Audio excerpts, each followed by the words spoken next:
안녕하세요 여러분. 눈 깜짝하면 일주일씩 지나가 있는데 그렇게 시간이 흐르는 동안 드디어 마음 한구석에 묵직하게 자리 잡고 있던 문제 하나를 또 해결하고 돌아왔습니다. 2월 장기 임시 휴무 때 스마트 스토어 입점을 끝내놓고 돌아오려고 했는데 벌써 3주가 지나서야 스마트 스토어 입점에 성공하였습니다.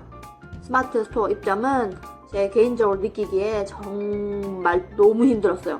진짜 이게 뭐가 그렇게 힘들었을까 되돌아보면 딱히 콕 집어서 말할 수 있는 건 없는 것 같은데 제가 워낙 컴퓨터를 못 만지는 사람이라 그런가 오프라인 매장 오픈할 때랑 거의 비슷한 강도로 정신적인 부담이 있었던 것 같아요. 오늘은 인생 첫 온라인 스토어를 열면서 제가 느낀 점이나 알게 된 점을 한번 이야기해볼까 합니다. 스마트 스토어를 오픈하기 위해서 준비해야 될 건 크게 보면 3가지인데요. 일단 2가지는 통신 판매업 신고증과 즉석 판매 제조 가공업 허가증이 필요합니다. 통신 판매업 신고증은 인터넷에서 물건을 팔려고 하는 사람들이 받아야 하는 신고증인데요. 신고이기 때문에 절차는 어렵지 않아요. 가까운 세무서 가도 되는데 저는 이미 오프라인 매장이 운영 중이었기 때문에 시간적인 제약이 있어서 인터넷으로 신청했어요. 작년 12월 말에 제가 통신 판매업 신고를 하려고 했었거든요. 잘 아시겠지만 통신 판매업 신고를 하고 나면 면허세를 내야 하거든요. 근데 그 면허세가 1년에 한 번 내는 거라서 12월 말에 통신 판매업 신고할 때 한 번 내게 되면은 해가 바뀌고 나서 한 번을 더 내야 하거든요.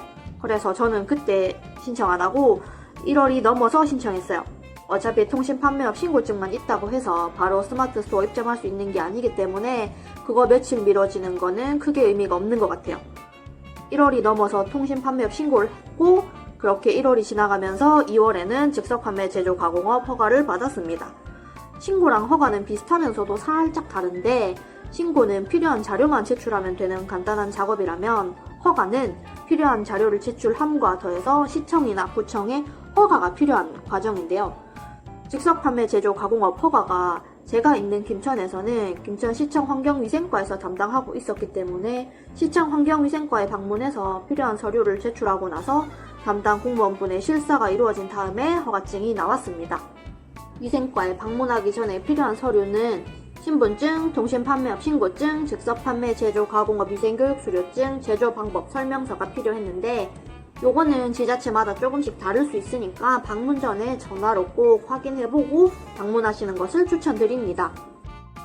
여기서 진짜 꼭 말씀드리고 싶었던 게 위생교육인데 휴게음식점업 위생교육 들을 때는 시간상으로나 위치상으로나 들을 수 있는 강의가 꽤 많았거든요. 그거에 비하면 즉석 판매 제조 가공업 위생교육은 진짜 몇 달에 한 번 있는 것 같아요. 서울이나 수도권 쪽은 그나마 많은 것 같은데 경북 쪽은 수업이 잘 없어서 저는 위생교육 수업 예약할 때 확인하니까 제일 빠른 게 한 달 반쯤 뒤라서 일단 그거 예약하고 나서 대전까지 가서 수업 듣고 왔었어요.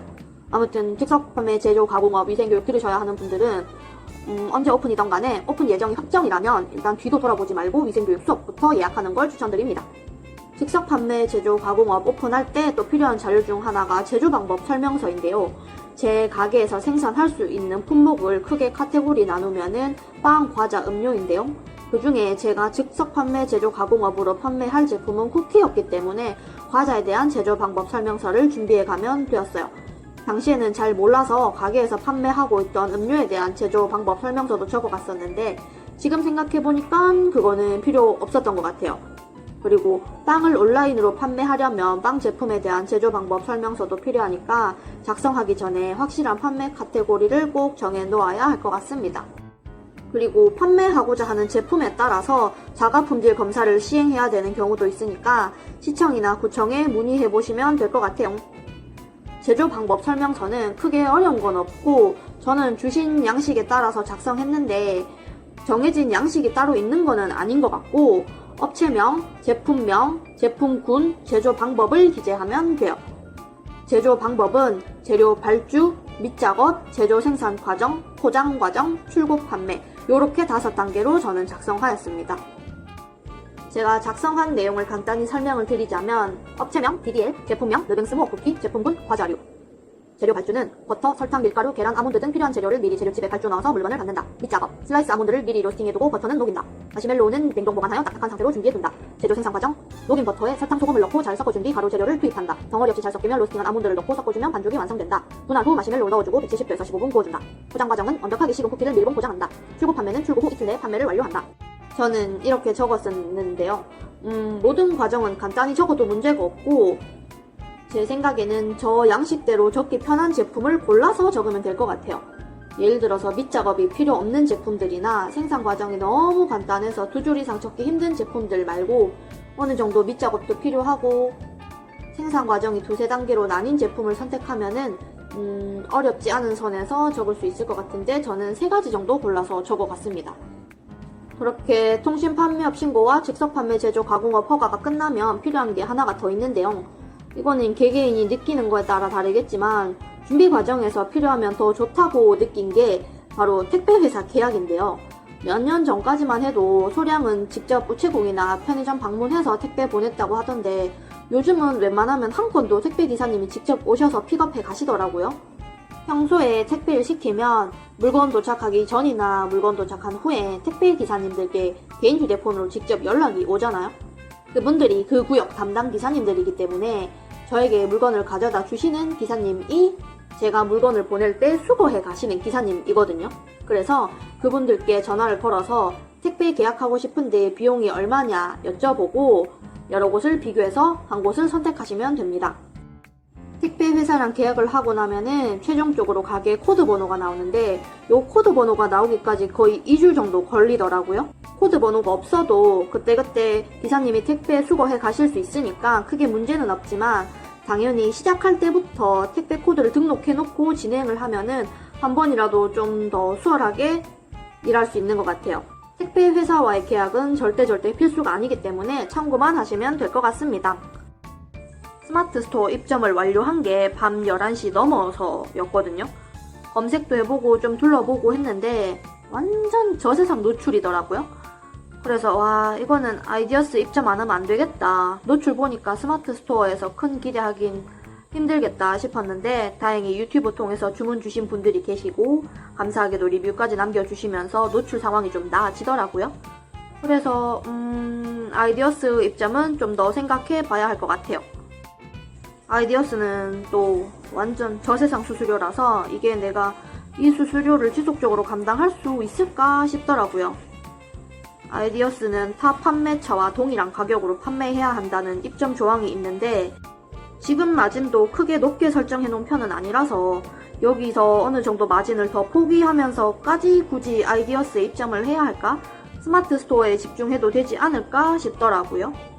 처음에는 쿠팡도 생각했었는데 쿠팡은 정상 기간이 평균 2달 아니면 길면은 3달까지 걸린다는 말이 너무 많아서 저는 정말 지극히 평범한 작디작은 소상공인일 뿐인데 정상기간 2-3달은 좀 가혹하지 않나?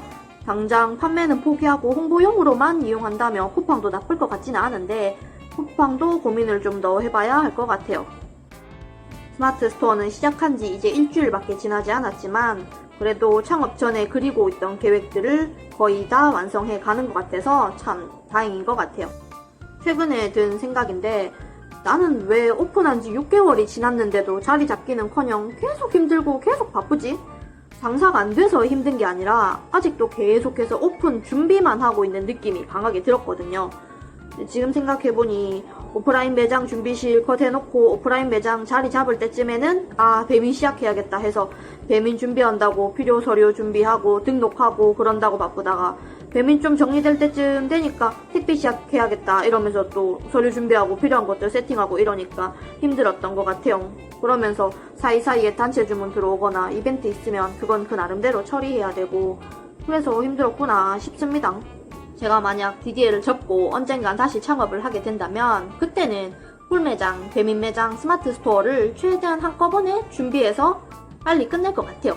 물론 오픈하기 전에는 정말 진짜 2배, 3배, 4배 훨씬 더 바쁘겠지만 그래도 오프라인 매장 오픈하면서 온라인 스토어도 오픈했다면 이미 6개월 정도 경험이 쌓여서 지금은 더 잘해 나가고 있지 않았을까요?